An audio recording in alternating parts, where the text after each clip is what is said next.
ಅಂದೋದಿತ್ತು ಕಾಲ. ನಿಮ್ಮ ಅಮ್ಮನ ಪಿಂಡ ಯಾವ ಬೋಳಿ ಮಗನಿಗೆ ಅರ್ಥವಾಗುತ್ತದೆ?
ಸಿನಿಮಾ ರಂಗದ ವಿಶೇಷವಾದ ಸಿನಿಮಾ ಇದು. ಯಾಕೆಂದ್ರೆ ಎಲ್ಲಾ ನಿರ್ದೇಶಕರು ಆಡಿಯನ್ಸ್ ಬಂದು ನೋಡೋಂತ ಸಿನಿಮಾ ಮಾಡಿದ್ರು.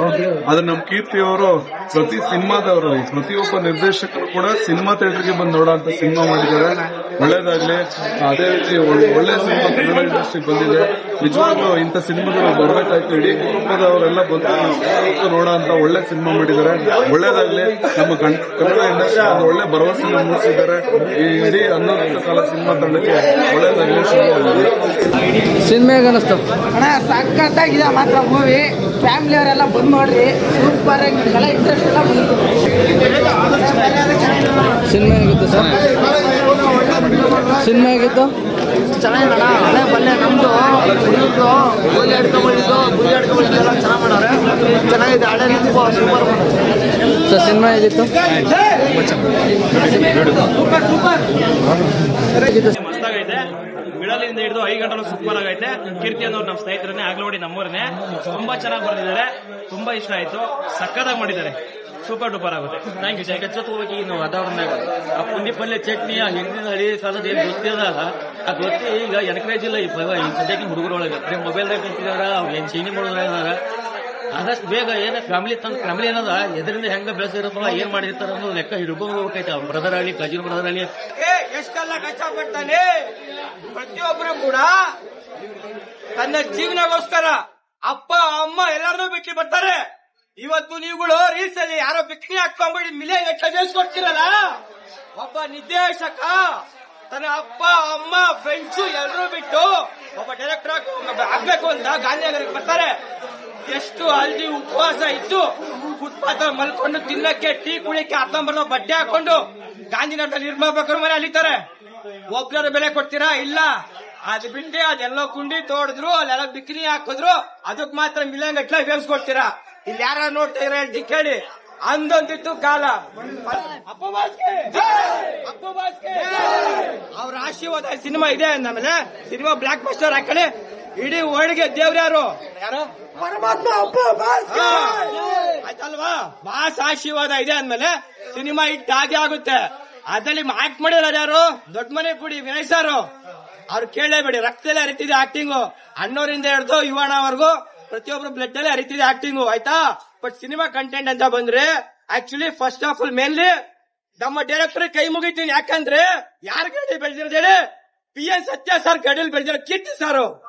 ಎರಡನೇದು ಇದು ನಿರ್ಮಾಪಕರು ಸುರೇಶ್ ಅಣ್ಣವರು, ಅನ್ನದಾತರು. ತುಂಬಾ ಧನ್ಯವಾದ ಹೇಳಕ್ ಇಷ್ಟಪಡ್ತೀನಿ. ಸಿನಿಮಾ ಚೆನ್ನಾಗಿದೆ. ಗೆಸ್ಟ್ ಅಪಿಯರೆನ್ಸ್ ಬಂದು ನಮ್ಮ ಕ್ರೇಜಿ ಸ್ಟಾರ್ ರವಿಚಂದ್ರನ್ ಅವರು. ತುಂಬಾ ಖುಷಿ ಅನಿಸ್ತು. ಯಾಕಂದ್ರೆ ಪ್ರತಿಯೊಬ್ಬರು ಜೀವನ ಬಾಲ್ಯದಲ್ಲೂ ಪ್ರತಿಯೊಬ್ರು ಕೂಡ ಎಂಜಾಯ್ ಮಾಡ್ತೀರಾ. ಏನಂತ ನಾನ್ ಡೈರೆಕ್ಟರ್ ಆಗ್ಬೇಕು, ನಾನು ಇಂಜಿನಿಯರ್ ಆಗ್ಬೇಕು. ಅಲ್ಲ ಸ್ವಾಮಿ, ಪ್ರಪಂಚದಲ್ಲಿ ಇಂಜಿನಿಯರ್, ಡಾಕ್ಟರ್, ಲಾಯರ್ ಕೋಟಿ ಜನ ಅವ್ರೆ. ಒಬ್ಬರಿಗಾರು ಡೈರೆಕ್ಟರ್ ಆಗ್ಬೇಕು ಅಂತ ಮನ್ಸಿಲ್ವಾ ನಿಮ್ಗೆ? ಈ ಕೆಲಸ ಇಲ್ಲ ಅಂದ್ರೆ ಇನ್ನೊಂದ್ ಕೆಲಸ ಹುಡ್ಕೋತೀರಾ. ಮತ್ತು ಡೈರೆಕ್ಟರ್ ಒಂದು ಸಲ ಜೀವನ ಹೋಯ್ತು ಅಂದ್ರೆ ಮತ್ತೆ ಆ ನಿರ್ಮಾಪಕರನ್ನ ಹುಡುಕಿ ಅವ್ರ ಜೀವನ ಸಾಗೋದು ಕಷ್ಟ ಸರ್. ಇವತ್ತು ಗಾಂಧಿನಗರದಿಂದ ಹುಬ್ಬಳ್ಳಿ, ಧಾರವಾಡ, ಚನ್ನಪಟ್ಟಣ, ದಾವಣಗೆರೆ ಅಂತ ಎಷ್ಟೋ ಊರಿಂದ ನಾನ್ ಡೈರೆಕ್ಟರ್ ಆಗ್ಬೇಕು ಅಂತ ಆಸೆ ಇಟ್ಕೊಂಡ್ ಬರ್ತಾರೆ ಸರ್. ಇವತ್ತು ಗಾಂಧಿನಗರ ಅಲಿತಿದೆ ಸರ್. ನಾನೇ ನೋಡ್ರಿ ಸರ್, ಗಾಂಧಿನಗರದ ಅವಕಾಶ ಇಲ್ದಿರಾ, ನಿರ್ಮಾಪಕರು ಇಲ್ದಿರಾ, ಅಲಿತಿದಾರೆ, ಒಬ್ಬೊಬ್ರು ಅಳ್ತಾ ಇದಾರೆ. ಇಂಥ ಬಡವ್ರ ಮಕ್ಕಳು ಬೆಳಿಬೇಕು ಸರ್. ನಮ್ ಡ್ಯಾಡಿ ಸರ್ ಹೇಳ್ತಿದ್ರು ಬಡವ್ರ ಮಕ್ಕಳು ಬೆಳಿಬೇಕು ಅಂತ. ಬೆಳಿಬೇಕು ಸರ್.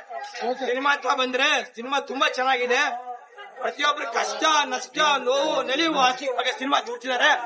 ಯಾರು ಪ್ರತಿಯೊಬ್ಬರು ಸಿನಿಮಾ ರಸಿಕರಿದ್ದಾರೆ, ದಯವಿಟ್ಟು ಕೂಡ ಸಿನಿಮಾ ಬಂದು ನೋಡ್ಬೇಕಾಗಿದೆ. ಜೈ ಬಾಸ್. ಈ ನನ್ನ ಮಗ ಮಾಡ್ಕೊಂಡಿದ್ದಾನೆ ಸಾಲ. ಇವತ್ತು ಸಿನಿಮಾ ರಿಲೀಸ್ ಅನ್ನೋದಿತ್ತು ಕಾಲ. ಇವರಿಗೆ ಎತ್ತುತ್ತಾರೆ ಆರ್ತಿ. ಇವತ್ತು ಡೈರೆಕ್ಷನ್ ಮಾಡಿದ್ದಾರೆ ನಮ್ಮ ಕೀರ್ತಿ.